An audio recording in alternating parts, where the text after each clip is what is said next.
헌법 제76조 같이 보시겠습니다.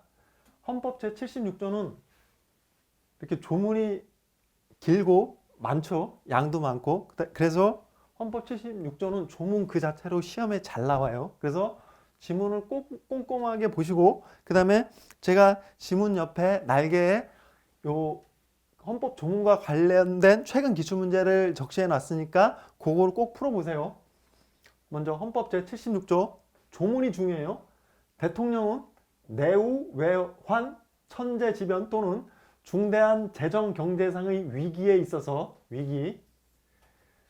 국가의 안전보장 또는 공공의 안녕 질서를 유지하기 위하여 긴급한 조치가 필요하고 국회의 집회를 기다릴 여유가 없을 때 하나요, 최소한으로 필요한 재정 경제상의 처분을 하거나 이에 관하여 법률의 효력을 가지는 명령을 받을 수 있다.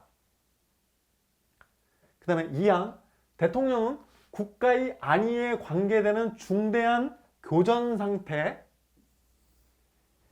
있어서 국가를 보위하기 위하여 긴급한 조치가 필요하고 국회의 집회가 불가능한 때에 하나요, 법률의 효력을 가지는 명령을 발할 수 있다. 그래서 여기서 시험에 이제 자주 출제되는 게 비슷한 요건이니까 재정 경제상의 처분, 명령, 그 다음에 그냥 긴급 명령. 그러니까 여기는 처분까지도 가능하다라는 거, 그러니까 차이가 나는 게, 그 다음에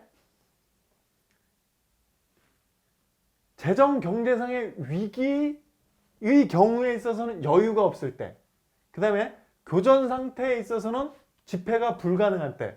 그래서 여기서도 이제 두 문자라고 하기는 뭐한데, 위기, 여유에서 동그라미로 시작된다는 것. 유치하지만 이게 시험에서 위력을 발휘해요. 위기, 여유에서 이응, 동그라미로 시작되는 거. 그 다음에 교전 상태, 불가능. 그래서 교불로 외우세요. 교불. 이게 의외로 시험장에서 위력을 발휘해요. 위기의 동그라미, 여유의 동그라미. 그래서 위기, 여유가 없을 때 국회. 그 다음에 교전 상태, 불가능, 교불. 이렇게 외우세요. 그러면은 이게 의외로 시험장에서 위력을 발휘해요. 그 다음에 3항. 1항과 2항의 처분 또는 명령을 한 때는 지체 없이 국회에 보고해서 승인을 얻어야 한다. 사전 동의가 아니라 사후 승인이에요. 그 다음에 4항. 제3항의 승인을 얻지 못한 때는 그 처분 또는 명령은 그때부터 효력을 상실한다. 자, 이것도 자주 출제되죠. 이 경우 그 명령에 의하여 개정 또는 폐지되었던 법률은 그 명령이 승인을 얻지 못한 때부터 당연히 효력을 회복한다. 자, 이것도 기억을 해두시고, 5항, 대통령은 사망과 사항의 사유를 지체 없이 공포하여야 한다. 자, 요거를 토대로 풀어보시면 돼요. 이제 시간상인데 교불로 풀리는 문제들이 막 있어요. 위기, 여유. 먼저 대통령의 국가 긴급권. 자, 긴급 명령권하고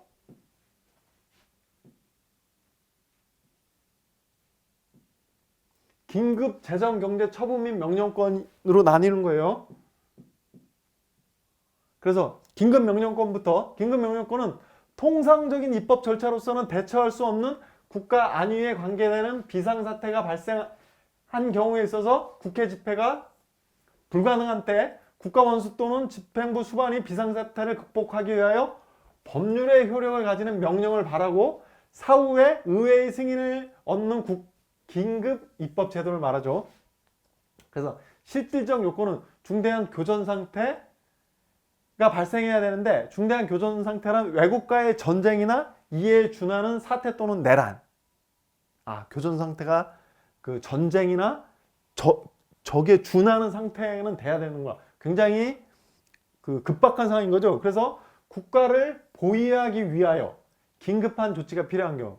시험에 이제 종종 나오는 게 적극적인 공공복리를 증진하기 위하여, 이렇게 하는, 국가를 보호하기 위하여 굉장히 좀 긴급한 요건이 필요하다는 거예요. 그래서 국회의 집회가 불가능, 교불. 교전 상태에서 불가능. 교전 상태는 외국과의 전쟁이나 이에 준하는 사태 또는 내란을 의미한다. 그 다음에 절차적 요건. 그러니까 굉장히 이제 긴급한 상황에서 그 법률을 대체하는 어떤 효과가 있기 때문에 어떤 절차적 요건이 이렇게 들어가줘야겠죠. 그래서 국무회의 심의를 거쳐야 되고 89조 5호 조문 확인하시고 그 다음에 문서의 형식으로 하되 국무총리와 관계 공무원의 부서가 있어야 된다. 헌법 제82조 확인하시고 그 다음에 중요한 게 국회의 통제를 받아야 되는데 지체 없이 국회에 보고하여 사후 승인을 얻어야 된다. 헌법 76조 3항. 그 다음에 대통령은 아까 그 5항에서 봤듯이 긴급명령을 발한 후에 국회에 보고하여 승인을 요청했다는 사실과 국회의 승인 여부를 지체 없이 공포하여야 한다. 그래서 잘 나오는 게 긴급명령, 재정경제명령 개헌은 본질적으로 국가의 중대한 위기상에서 긴급하게 행해지는 것이므로 국회의 승인이나 국무회의 심의를 거칠 것을 요구할 수 없다. 국무회의 심의를 거쳐야 되죠. 그래서 보시면 되고 긴급명령의 효력, 국회의 승인을 얻지 못한 경우 그 이후부터 효력을 상실한다. 이 경우 그 명령에 의하여 개정 또는 폐지되었던 법률은 그 명령이 승인을 얻지 못한 때부터 당연히 효력을 회복한다. 그 다음에 국회의 승인을 얻은 경우에는 법률과 동일한 효력을 갖는 거죠. 그래서 문제 확인하시고 그 다음에 긴급명령의 통제, 법률과 같은 효력을 갖기 때문에 법원이 헌법재판소에 위헌법률 심판을 제청하고 헌법재판소는 법원이 제청이 있는 경우에 법률에 대한 위헌 심판과 마찬가지로 긴급명령의 위헌 여부를 심판할 수 있는 거예요. 법률과 같은 효력을 갖기 때문에. 그래서 뒤에 판례에서 다시 한번 확인해 보겠습니다. 그 다음에 헌법소원. 긴급명령에 직접 기본권을 침해한 경우에 있어서는 법령 헌법소원이 허용되죠. 그래서 헌법소원이 대상이 될 수 있다는 거. 그래서 긴급 권한 행사 여부의 판단은 대통령의 재량 사항이므로 사법심사의 대상이 되지 않는다가 아니죠. 이렇게 위헌법률 심판이라든지 헌법소원을 통해서 긴급명령을 통제할 수가 있는 거예요. 그 다음에 긴급 재정 경제 처분 및 명령권. 처분 명령이란 재정 경제의 영역에서 중대한 위기가 발생한 상황에서 통상의 재정적, 경제적, 법률이나 처분에 의해서는 국가의 안전이나 공공의 안녕 질서를 유지하기 어려운 경우에 이에 대처하기 위해 법률의 효력을 가지는 명령을 발하거나 처분. 요거는 이제 그 법률의 효력까지는 안 가는 그냥 구체적 처분 말하는 거예요. 행하는 권한을 말한다. 실질적 요건은 내후 외환 천재지변 또는 중대한 그러니까 대부분이 이제 이런 경우 중대한 재정 경제상의 위기가 발생한 경우에 있어서 국가의 안전보장, 공공안녕 질서를 유지하기에 긴급한 조치가 필요한 경우에 있어서 국회의 집회를 기다릴 여유가 없어야 된다 그랬죠. 그러니까 위기, 여유, 동그라미로 해서 기억을 해주세요. 교부라고 이렇게 해서.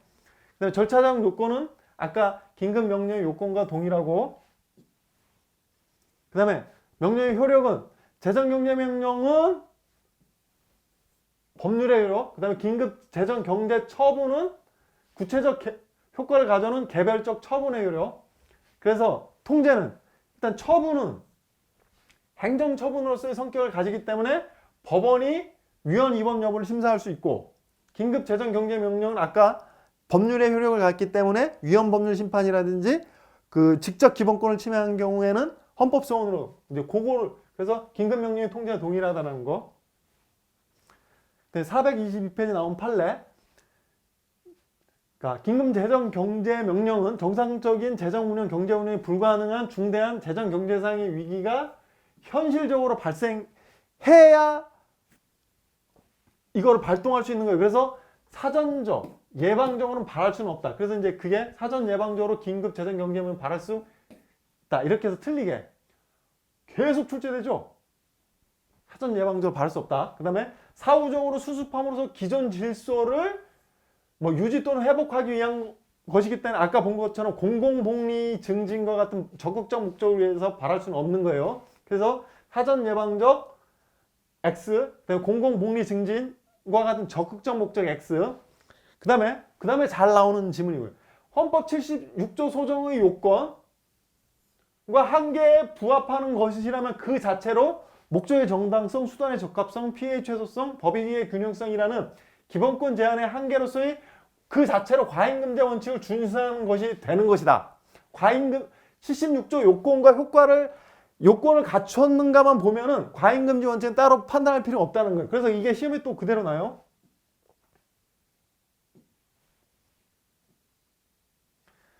긴급 재정경제명령이 76조 소정의 요건과 한계에 부합하는 것이라면 그 자체로 목적의 정당성, 수단의 적합성, 피해의 최소성, 법의 균형성이라는 기본권 제한의 한계로서의 과잉금지 원칙을 준수한 것이 되는 것이다. 이렇게 그대로 시험에 나와요. 그다음에 그 같은 페이지에 있는 판례인데 보시면 아까 이제 법률의 위헌 여부는 헌법재판소가 법률의 하위 규범 명령 규칙 처분의 위헌 또는 위법률은 대법원이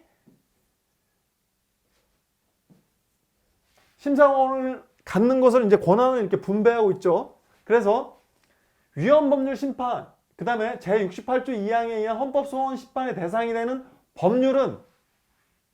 법률인지 여부는 그 제정 형식이나 명칭이 아니라 그 규범의 효력을 기준으로. 그래서 긴급 명령이지만 법률과 같은 효력을 갖고 있기 때문에 위헌 법률 심판의 대상이 된다는 거죠. 따라서 헌법이 법률과 동일한 효력을 가진다고 규정한 긴급 재정 경제 명령, 긴급 명령은 헌법상 형식적 의미의 법률은 아니지만 국내법과 동일한 효력이 인정되는 헌법에 의하여 체결 공포된 조약과 일반적으로 승인된 국제법규의 위헌 여부 심사 권한 이런 거 다 효력을 기준으로 실질적으로 법률과 같은 효력을 갖기 때문에 위헌 여부의 심사 권한도 헌법재판소에 전속된다고 봐야 된다. 그래서 위헌 법률 심판의 대상인 법률인지 여부는 제정 형식이나 명칭이 아니라 효력을 기준으로 판단해야 한다. 그 다음에 법률과 동일한 효력을 갖는 긴급명령 및 긴급재정경제명령의 위헌 여부 심사권은 헌법재판소에 전속된다. 시험은 이렇게 출제가 되는 거예요.